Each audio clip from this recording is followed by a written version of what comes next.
93.7 The Beat, H-Town's real hip-hop, home of the Breakfast Club. I'm DJ Shante. You are in Beatin Down Your Block with the homie, Guyton. What up? What's the deal, man? What's going on? What you got going on? A little lotion to my elbows, even though they can't see You literally me. putting lotion on it here. You didn't want the camera on your ashy elbows? No. You didn't want the people to see how you live?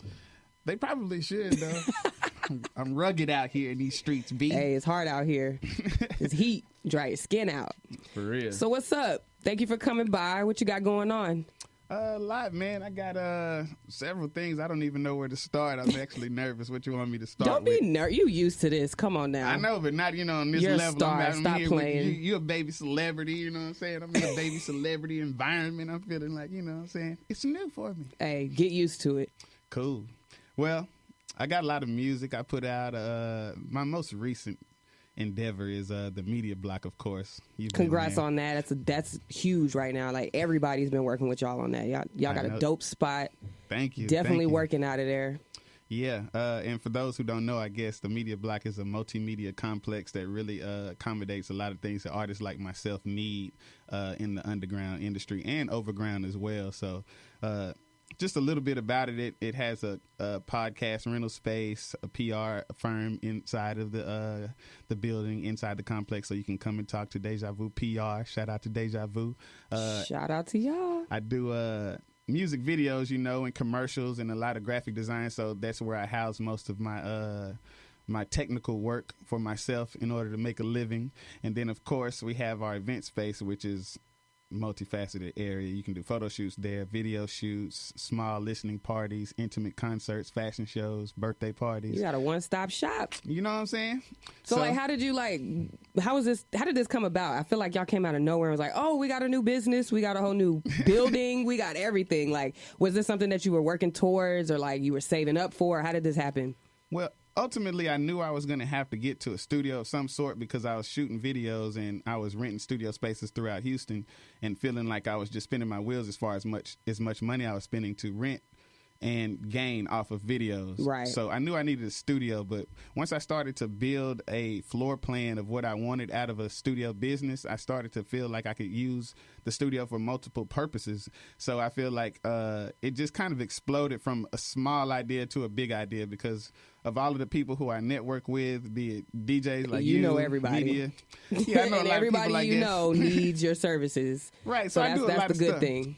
Cool. I know it is. I'm blessed for that. But I guess all of the stuff that I do as an artist and a person who helps people who are like me, I needed a space to accommodate all those things, and I just kind of put them all in one. And it seemed to be a good business plan, so we rolled with it. And it's a family affair. That's a blessing. Yeah, I got my wife and my sister-in-law in there working with me on a consistent basis. We all really just stepped out on faith and tried something that we had been wanting to do for so long. I was an engineer for a while at KBR for at least 5 years after I graduated. Shout out to KBR. We both were employed by them. Yeah, I didn't even know that too. That's pretty dope. Yeah, it's crazy. But and my wife and her sister, they were teaching and they wanted to always start their own PR firm. So I felt like it was just necessary that we put their office inside of the building that we wanted to build as a new company. Of course. So that's kind of how it all came about. We were actually playing Monopoly while talking about this idea and your own Monopoly game at that. Right. You got your own Monopoly. I did. A&F Monopoly. Yeah, I made a Houston-based Monopoly game, and me, Dope Beezy, Elliot from Houston Trend, a lot of people who hang out with us, DJ Super J, a lot of boys was just really networking with the game, and we figured out that why don't we take these type of chances ourselves in real life? That became the topic of conversation when we're trying to make deals with each other. Like, I was explaining to people, like, you got to spend some money to make some money, or you need to invest in order to do this. But and then after we finished playing this game, we realized that we're not doing that in real life. You know what I mean? So it kind of like clicked to me that all of these strategies that I'm using to win a game, you need to do in real life. Apply it to your real life. Exactly. They really apply to me, and I really don't. That's deep, actually. I know, it was crazy. Like, I need to play the game real quick and then it might change your life. It might change your life. Because I literally felt like that was one of the births of that place. It was because I was challenging myself to act as a business person that I act like on the game. I act like a real businessman, cutthroat businessman when I'm playing Monopoly. You don't play no games while you playing the game. Right. I feel you. Funny. I feel you. I know a lot of people that take Monopoly and games like that serious, but they're like, this is my money for real. Like, right. I'm buying up everything and pay me my rent. Exactly. They be going in. And we don't do that in real life. Like, I used to have so many favors that I did for a lot of services that I could charge for that I wouldn't charge for, or a lot of talents that I have that could be monetized that I actually never monetized before. Right. So I really just put that into use. And also, I didn't really want to go back to corporate America. I feel you on that. It felt caging a bit. And I tell people a lot, you know, rapping doesn't really mix with engineering. You can't really advertise that I rap on the weekends when I have an engineering job. And I'm an engineer during the week. Yeah, it just doesn't look cool. But it could be cool. But society really kind of makes you feel like that's not what's up. Right. If you're going to be a rapper, you need to live that all day, every day. That's right. what they think. That's society for you. Exactly. So how long have y'all been open? It's been about 7 months now, I believe. Wow, 7 to 8 that's months. it?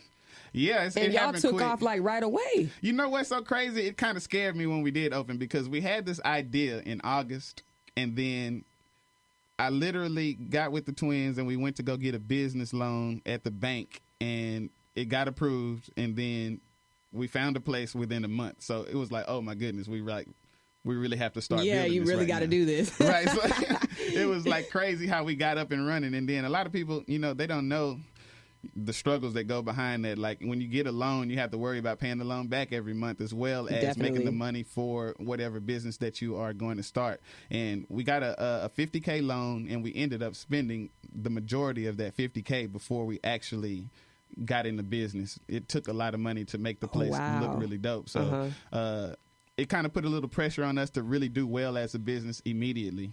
So that thing just took full stride right away. And I know you probably seen surprised it's only been open 7 months, because I know a lot of people have been through there. Yeah, now. a lot of people. I've been through there. A lot of my people that I work with have been through there. Events, everything. You do everything. I know. I couldn't have asked for a better takeoff, man. It was scary, but it was definitely worth it. Right. That's a blessing. That is definitely a blessing. So let's get into the music. What projects you got coming on? What have you had? Or let's tell me some more about you and your music. Well, the music is something that I do year round. I'm always working on something, and I'm always dropping something. So right now, I'm currently working on a series that is narrated by, of course, my music. But more so, I'm soundtracking a television series that I'm going to pilot.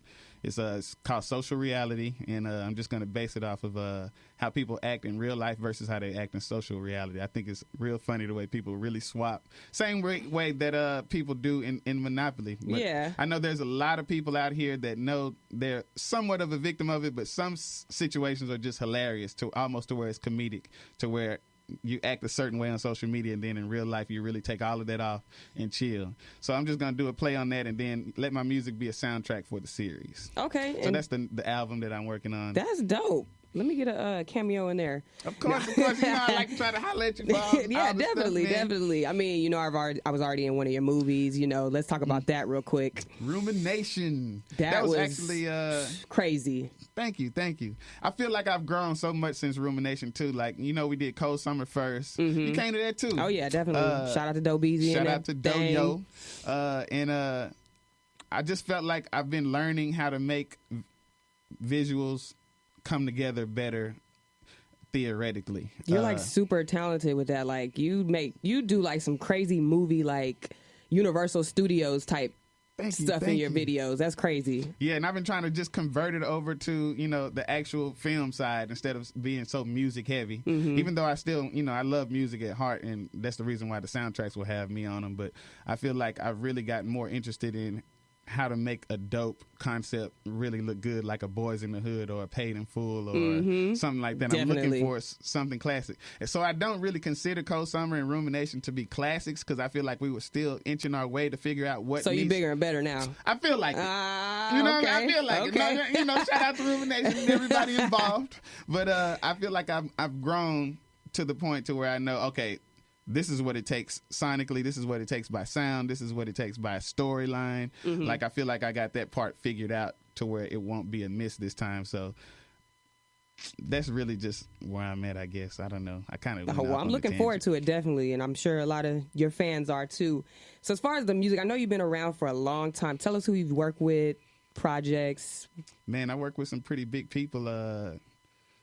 Namely, Dope Beezy. He's kind of like the closest person that I'm in a friendship with as far as like hip hop. But I've worked with Slim Thug. I've worked with Bun B. I've worked with so many artists.